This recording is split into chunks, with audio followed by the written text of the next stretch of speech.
시작. 그는 흥하여 하겠고 나는 쇠하여야 하리라 하니라. 아멘. 아멘. 오늘 특별 새벽 기도회 다섯 번째 시간입니다. 오늘 말씀의 제목은 주님이 잘 되기를 나도 원하지만 나도 잘 되기를. 이게 얼마나 치명적인 유혹인가. 이걸 우리가 함께 나누어 보려고 합니다. 사도 요한이 나는 쇠하여야 하리라 이렇게 고백하고 있는데, 이거 하나만 여러분과 저의 인생의 원칙으로 딱 세워지면 내 개인은 물론이고 한국의 교회들마다 정말 일대 변혁이 일어나지 않을까. 나는 쇠하여야 하리라. 너무너무 중요한 말씀인데도 이때까지 우리는 이 말씀을 제대로 배우질 못했어요. 내가 쇠하여야 하리라. 오늘 이 말씀을 들을 때에 정말 마음을 활짝 열고 그 가운데 조금도 타협하려고 하지 마시고 이 말씀 그대로 내 마음 가운데 새겨놓고 내 남아있는 인생 가운데 원칙으로 삼는 우리 모두가 꼭 될 수 있기를 주님의 이름으로 축원드립니다. 오늘 보면 30절 세례 요한은 이렇게 고백하지요. 그는 흥하여 하겠고 나는 쇠하여야 하리라. 예수님이 흥하는 것과 내가 쇠하는 것은 마치 시소처럼 연결이 되어 있습니다.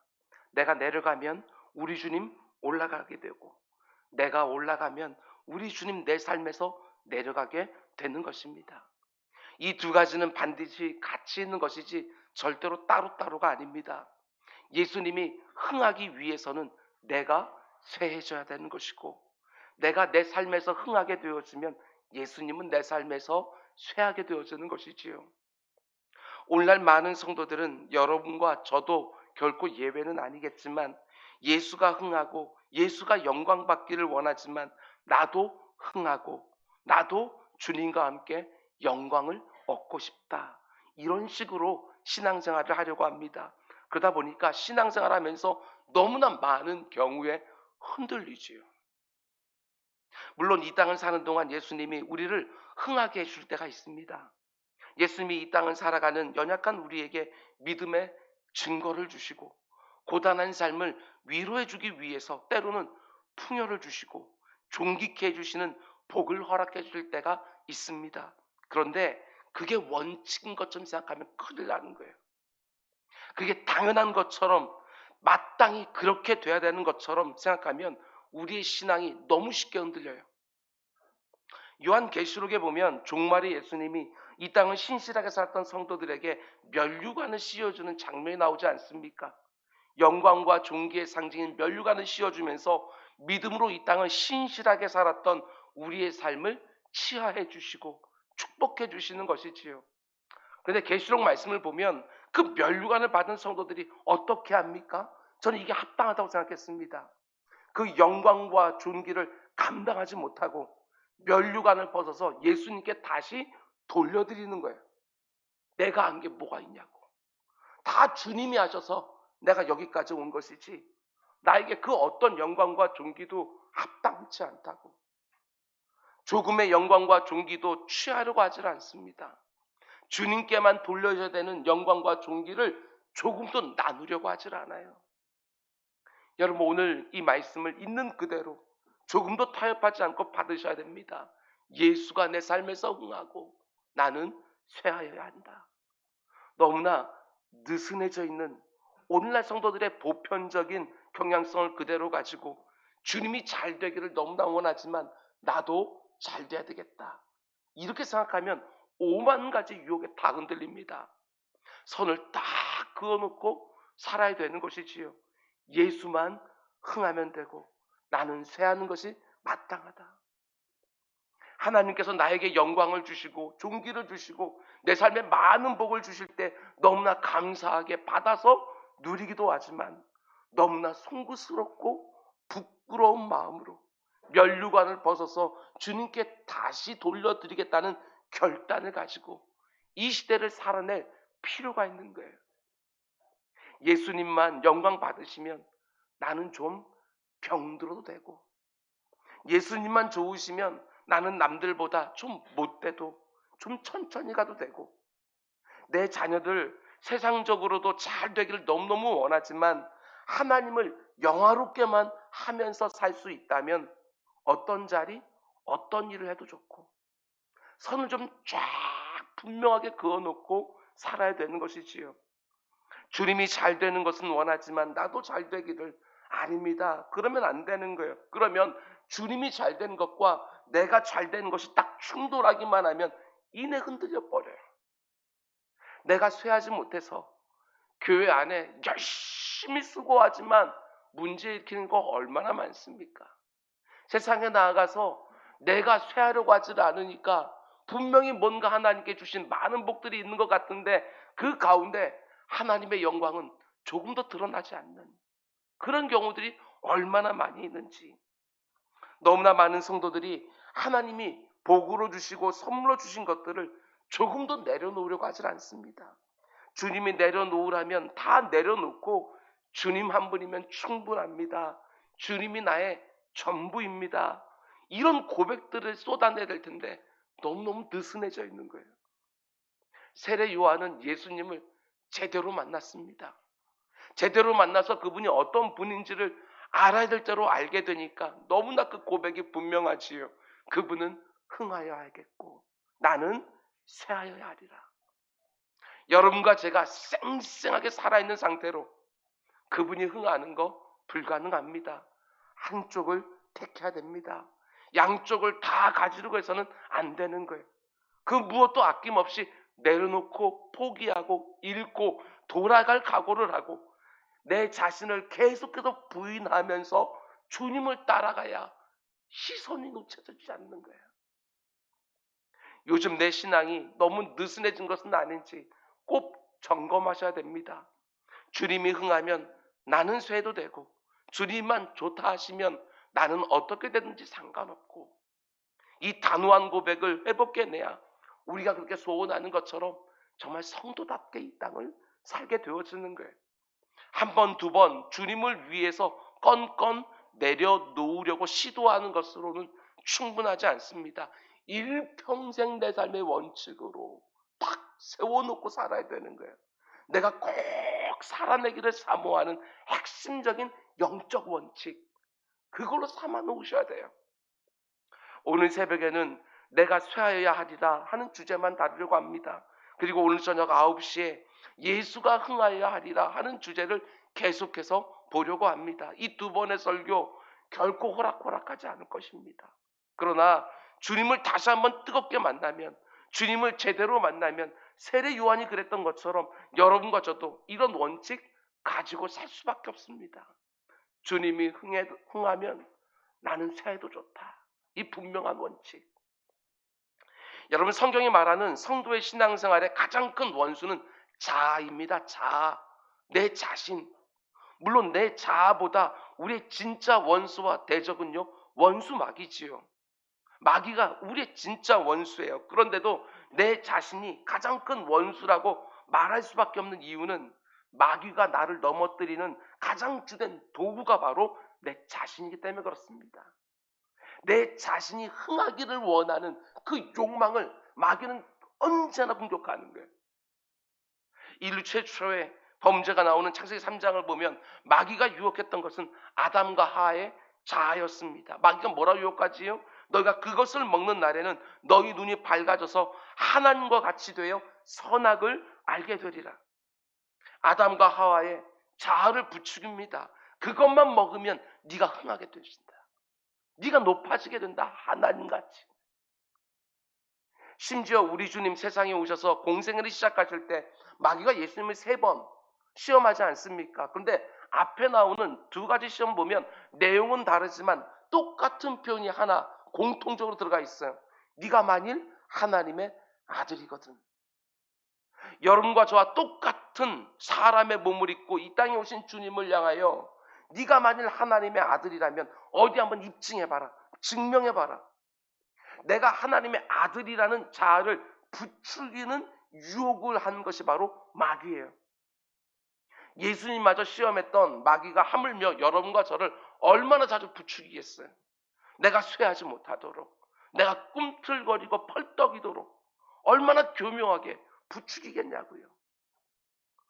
오늘날 성도들이 이렇게 힘을 잃어가는 이유 중에 하나가 이 주제를 교회 안에서 거의 다루지 않기 때문에 그렇습니다. 지난 몇십 년 동안 네가 잘 돼야 되는 것처럼, 네가 잘 되는 것이 중심에 있고 그것을 위해서 신앙생활하는 것처럼 이렇게 가르쳐 놓으니까 신앙생활다운 그 뜨거운 뭔가가 자꾸 사라지는 거예요. 이런저런 간증들은 곳곳에 넘쳐나지만 내가 쇠하는 것에 대한 진리는 거의 가르쳐지질 않았어요. 그래서 어지간히 예수를 잘 믿는 사람도 만나보면 이 내 자신이 펄떡거리는 거예요. 내가 무엇을 했는지, 내가 이렇게 헌신하고 이런 열매가 있었고 이런 간증이 있고 자기 자신에 대한 신뢰가 여전히 안 깨져 있어요. 이런저런 복을 받았다는 간증은 수두룩하는데 자기 자신을 부인한다는 게 뭔지 너무너무 몰라요. 내가 교회를 위해서 참 많은 일을 했다. 이게 중요한 것입니까? 여러분과 제가 반드시 주님의 몸된 교회를 위하여 힘을 다해 일해야 되는 것은 틀림없는 사실이지만 얼마든지 육체를 따라 할 수 있습니다. 얼마든지 세상적인 욕망을 가지고 그렇게 할 수 있어요. 사람들의 인정과 평판이 우선될 수 있어요. 내 자신의 스스로의 뿌듯함을 따라서 얼마든지 교회를 섬길 수도 있어요. 심지어 목사가 되고 중직자가 되었는데도 전혀 내 자신이 깨뜨려지지 않고 쇠해지지 않을 수 있다는 거, 두려움을 가지고 내 자신을 꼭 점검해 보셔야 돼요. 나는 쇠하여져도 주님만 흥하시면 되는지, 내 자아가 얼마나 깨져 있는지, 아니면 여전히 펄떡거리고 있는지 정말 반드시 점검해 보셔야 돼요. 그러면 이 부분을 당연히 생각해 봐야 되지 않겠습니까? 내 자아가 지금 쇠하여지고 있다는 그 구체적인 증거와 표가 뭘까? 내가 얼만큼 지금 쇠해졌는지 스스로 판단할 수 있는 점검표가 도대체 뭘까? 오늘 이 새벽에 짧게 세 가지만 생각해 봅니다. 첫 번째로, 자기 자랑이 얼마나 사라지고 있는지 그걸 꼭 점검해 보십시오. 자기 자랑에서 얼마나 하나님 자랑으로 바뀌어가고 있는지 그걸 보면 틀림없어요. 그분은 흥하여야 되겠고 나는 쇠하여야 하리라. 이렇게 진실되게 고백하는 성도들은 나를 드러내지 않습니다. 주님만 드러내고 싶은 거예요. 누군가가 대놓고 하든지 은밀하게 하든지 자기를 자랑하고 싶어 한다? 틀림없습니다. 내가 어떤 존재인지를 아직도 모르는 거예요. 내 안에 얼마나 악하고 얼마나 더럽고 추한 게 많은지 그걸 못 보니까 나를 자랑하는 거 아닙니까? 나의 연약과 나의 죄성과 나의 부패와 나의 무자격함과 나의 한계와 모순을 제대로 보고 있으면 어떻게 내 자신을 드러내려고 합니까? 말하는 것조차 싫어져요. 내가 누군지를 아니까. 내 안에 이렇게 형편없고 추한 것들이 가득하다는 것을 보기 전에는 쇠하려고 하지 않습니다. 그런 내 모습을 제대로 보기 전에는 절대로 내 자신이 쇠하해진다는 그 피로조차도 느끼지 못하는 거예요. 물론 남들에게 손가락질 받을 만한 대본의 표가 나는 어떤 악함과 부패가 있다는 말은 절대로 아닙니다. 그런데 이만큼 신앙생활 했는데도, 아니 이만큼 하나님의 은혜와 자비와 긍휼을 수없이 경험했는데도 아직도 내 안에 탐욕이 남아있어요. 아직도 내 안에 음욕이 있는 거예요. 아직도 내가 혈기를 부려요. 원수까지 사랑하기는커녕 나하고 생각만 조금 달라도요, 용납이 도무지 안 돼요. 겉으로 드러나는 죄를 말하는 게 아닙니다. 내 안에 있는 그 생각과 도모가 얼마나 부패하고 악한지 시도를 했느냐 안 했느냐 이런 말도 아닙니다. 내 안에 있는 여전히 그 추하고 악하고 더러운 거, 그걸 제대로 보고 있냐는 거예요. 전적 타락, 전적 부패, 전적 무능력, 그걸 단지 신학적인 용어로 보는 것이 아니라 내 안에서 직접 보고 있냐는 거예요. 아, 내가 이렇게까지 망가져 있구나. 이렇게 신앙생활을 오랫동안 그래도 정말 힘을 다해서 해왔는데도 불구하고 여전히 내 안에 이런 것들이 가득하구나 하는 것도 좀 봐야 내 자아는 반드시 쇠해져야 되겠구나. 이게 절절히 깨달아지는 거예요. 틀림없습니다. 내 자신이 얼마나 부패하고 악한지, 얼마나 형편없는지를 제대로 봐야 그런 나를 구원해 주신 하나님의 은혜가 얼마나 놀라운 것인지를 제대로 깨닫게 되었습니다. 그게 바로 내가 쇠할 때 우리 주님 흥한다는 말이에요. 내가 얼마나 엉터리인지를 제대로 봐야 그런 나를 위하여 십자가 위에서 대신 죽어주신 예수 그리스도가 내 안에서 살아나기 시작하는 거예요. 참 많은 사람들이 다른 사람들보다 더 근사한 것, 더 많은 것들을 가지고 자기를 자랑하려고 하지만 조금도 합당하지 않습니다. 고린도 교회 성도들이 어떻게 했는지 우리 알지 않습니까? 하나님이 자기에게 주신 이런저런 은사들을 놓고 자랑했어요. 심지어 내가 받은 은사가 네가 받은 은사보다 더 우월하다, 그러면서 싸우기까지 했어요. 그 모습을 사도 바울이 개탄해하면서 고린도전서 4장 7절에서 뭐라고 책망합니까? 오늘 이 새벽에 내게 주시는 말씀으로 잘 들어보십시오. 누가 너를 남달리 구별하였느냐?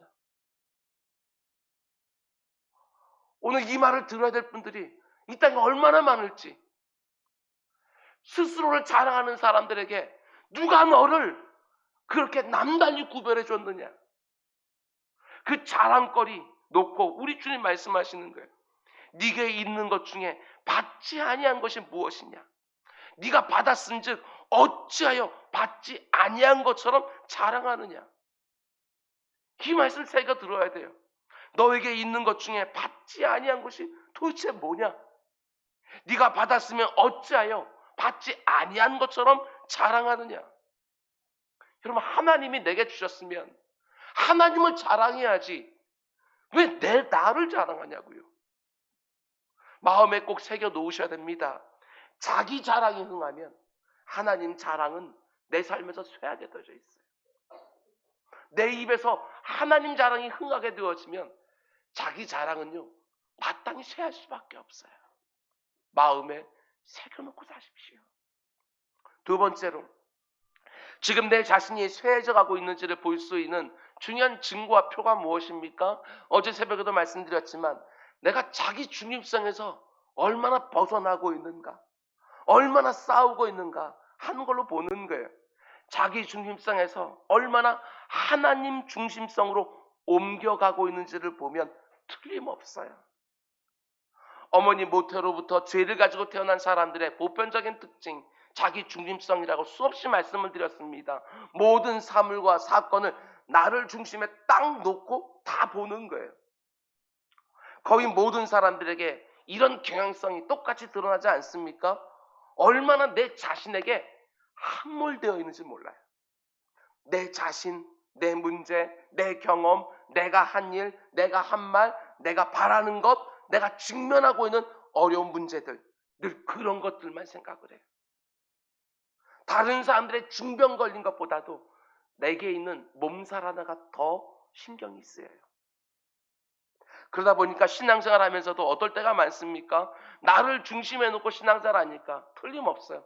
하나님의 사랑을 제대로 알 수가 없어요. 성경이 말하는 대로 자기 사랑에 늘 함몰되어 있으니까 하나님의 사랑이 얼마나 놀라운 건지를 제대로 알지를 못해요. 자기 중심성에 사로잡혀 있으니까. 정말 그렇지 않습니까? 지금 내가 어떤 상황인가에 따라서 하나님이 사랑의 하나님 될 수도 있고 무정한 하나님도 돼요. 지금 내가 어떤 상황이 있느냐에 따라서. 나에게 예기치 않은 문제만 딱 생기면 하나님이 정말 나를 사랑하시는 게 맞나 하고 그분의 사랑도 의심해 버려요. 성경이 말하는 하나님을 믿는 것이 아니고 내 경험 속에는 하나님을 믿고 싶어 해요. 뿐만 아니라 내가 중심에 있으면 하나님이 얼마나 풍성한 분이신지, 정말 때를 따라 돕는 은혜, 하나님의 그 부요하심도 제대로 느끼지 못해요. 다른 사람에게 몰라도 하나님은 늘 나에게 인색하시다. 이런 억울함들이 있어요. 내가 중심에 있으니까 사도 바울은 고린도전서 2장 이렇게 말하거든요.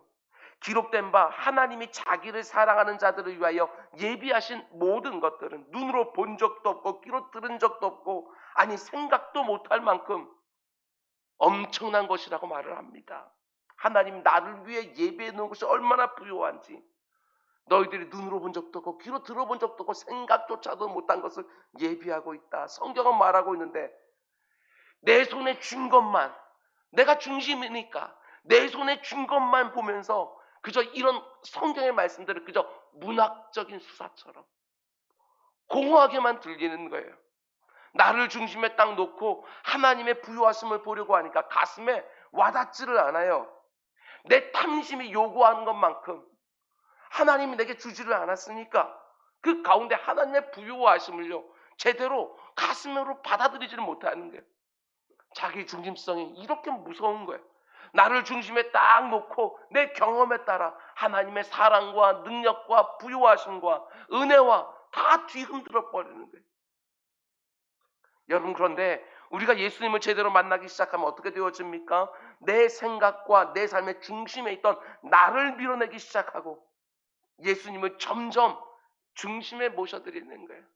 사형리에 나오는 그림처럼 중앙에 예수 그리스도의 십자가 있는가? 아니면 내가 여전히 있는가? 겉의 외모를 말하는 게 아니에요. 이 사람이 어떻게 교회를 섬기고 어떤 직분을 가지고 어떤 일을 하고 있나 그게 아니라 그 중심에 누가 있는가? 그걸 말하는 거예요. 끈질긴 자기 중심성을 조금씩 벗어나기 시작하면 우리 주님 좋으시면 나는 어떻게 돼도 상관없고 이 고백이 점점 더 진실해지기 시작해요. 내 자신에게 함몰되어 있던 눈이 하나님을 향하여 나를 향한 그분의 마음이 제대로 보이기 시작을 해요. 하나님이 성경 안에서 우리에게 보여주신 그 구원의 부요함과 그 풍성함이 그저 논리적으로 문학적으로만 다가오는 것이 아니라 내 가슴에 와닿기 시작하는 것이지요. 내가 반드시 쇠해야 하나님을 제대로 만나게 되어져요. 여러분 잘 들으셔야 됩니다. 모든 것을 나를 위하여 탐욕으로 가득한 이기주의 이제 버리셔야 됩니다. 그 어떤 경우에도 내 생각이 옳아 편견과 독선으로 가득 찬 자기 주장 이것도 쇠해야 돼요. 남들보다 조금 더 나은 것을 놓고 내가 너보다 낫다 그 어리석은 교만 이제는 좀 버리셔야 된다고요. 나에게 조금만 손해가 되면 억울하다 불공평하다 자기 사랑에 사로잡혀 있는 과도한 권리 주장 옳지 않습니다. 작은 일이든 큰 일이든 내 뜻대로 내 마음대로 돼야 되는 것처럼 그 엉터리 같은 자기 주도성 이거 버려야 하나님과도 제대로 된 관계를 맺고 사람들과도 제대로 된 관계를 맺는 거예요. 자기 주도성.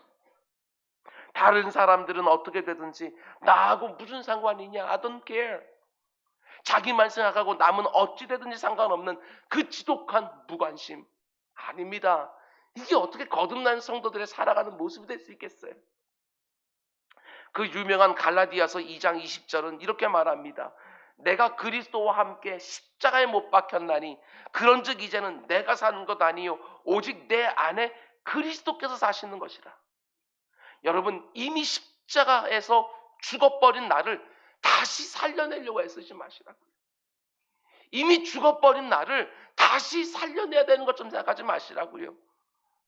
이제는 그리스도로 살아간다는 게 뭔지 제대로 배우고 제대로 누리셔야 돼요. 자기 중심성에서 하나님 중심으로 점점 옮겨가면서 나에게 있는 못된 것들이 드러나는 것이 아니라 내 사랑하는 주님 안에 있는 그 근사한 것들이 내 삶에 더욱더 가득해지기를 주님의 이름으로 축원드립니다. 그럼 이제 마지막으로 내 자아가 쇠하여지고 있다는 세 번째 증거와 표시는 무엇입니까? 이것도 너무너무 중요해요. 자기 의존성이 약해지고 하나님 의존성이 강해지는 것으로 반드시 표가 나게 되어져 있어요. 타락한 인생의 중요한 특징 중에 하나는 자기 의존성입니다. 내 자신을 의존해야 되니까 끝없이 학벌, 돈, 명예, 인맥 이런 것들에 목말라 하는 거예요. 나를 의지하니까. 물론 신앙생활을 맨 처음 시작할 때는 대부분의 성도들이, 여러분도 그렇고 저도 그렇고 똑같아요. 주님이 조금만 도와주시면 내가 이 문제를 해결할 수 있을 것 같다. 많이 도와달라고도 하지 않습니다. 주님이 조금만 거들어 주시면 내 삶이 잘 될 것 같은, 내가 최선을 다할 거니까 조금만 거들어 주시면. 그런데 신앙생활 하면 할수록 어떻게 되어집니까? 세월 지나면 지날수록 의지할 것뿐이네. 이 고백이 나오기 시작하는 거예요. 내가 얼마나 악하고 약한지를 점점 더 많이 보기 시작하니까 나중에는 다른 사람들이 볼 때 뭘 저런 것까지 하나님의 도우심을 의지하나, 그냥 지가 하면 되지. 아주 작고 사소해 보이는 일들까지도 내 자신을 의존하려고 하지 아니하고 하나님을 점점 더 의지하려고 하는 거예요. 하나님이 안 도와주시면 내가 할 수 있는 것이 아무것도 없는 것처럼 점점 더 그분을 의존하게 되어져요. 그러니까 내가 쇠하고 있다는 증거와 표시가 무엇입니까? 틀림없습니다. 얼마나 하나님을 의지하며 사는지 그걸 보면 되는 거예요. 점검해 보셔야 됩니다. 요즘 나는 하나님의 도우심을 얼마나 의지하며 살고 있는지. 조금만 도와주시면 됩니까? 얼마든지 내가 할 수 있지만 도와주시면 좋고, 안 도와주시면 내가 그냥 하고. 아닙니다. 아직도 내가 쇠하여져 간다는 것이 뭔지를 잘 모르는 거예요. 하나님을 부르고 하나님을 앞세우고 하나님을 찾고 하나님과 함께 가지 않으면 그 어떤 것도 제대로 할 수 없다는 거. 이것들을 고백해야 되는 거예요. 참새 한 마리 떨어지는 것도 하나님이 허락하셔야 하면서 그분을 바라보는 것. 이것들이 점점 내 자신을 쇠하고 내 안에서 주님이 흥하는 모습이에요. 우리가 주님을 의지하며 살다 보면 이런 고백들이 하나하나 진실되게 쏟아질 수밖에 없습니다. 나는 주 없이 살 수 없습니다. 주님 한 분이면 나는 충분합니다. 주님이 나의 전부입니다. 주님만 있으면 그 어떤 것도 더 필요한 게 없습니다. 이런 고백 나에게 정말 있습니까? 우리 교회 안에 여러분 이런저런 고통과 아픔 속에 하나님 앞에 간절히 기도하지만 끝내 응답을 받지 못하는 분들도 종종 보게 되어집니다. 담임 목사로서 얼마나 안타까운지 몰라요. 하나님이 왜 응답해 주지 않으실까? 얼마든지 하실 수 있을 터인데 뭘 원하시고 저렇게 응답 안 해주시고 기다리게 하시고 혹은 그저 돌아가 버리시는가? 그러다가 이런 생각이 들 때가 한 번씩 있습니다.